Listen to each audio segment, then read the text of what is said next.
ভগবত গীতা, গীতা আপনার শাস্ত্র।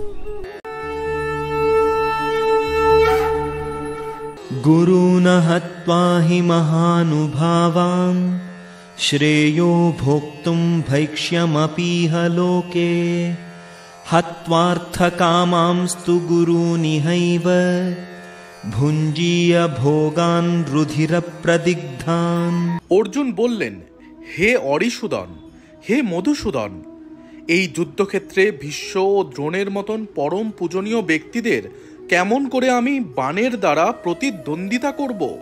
পিতামহ ভীষ্ম ও শিক্ষক দ্রোণাচার্যের মতন গুরুজনেরা সর্বদাই পূজনীয়। এমনকি যদি তাঁরা আক্রমণও করেন, তবুও তাদের প্রতি আক্রমণ করা উচিত নয়। সাধারণ শিষ্টাচার হচ্ছে যে গুরুজনদের প্রতি এমনকি মৌখিক তর্কযুদ্ধ করাও উচিত নয়।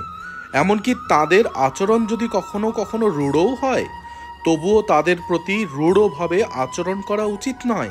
তাহলে তাদের বিরুদ্ধে প্রতি আক্রমণ করা অর্জুনের পক্ষে কি করে সম্ভব? শ্রীকৃষ্ণ কি কখনো তার পিতামহ উগ্রসেন অথবা তার গুরুদেব সন্দীপনী মুনিকে আক্রমণ করতে সমর্থ হবেন? অর্জুন যুদ্ধ থেকে বিরত হবার জন্য শ্রীকৃষ্ণকে এই রকম যুক্তি প্রদর্শন করলেন।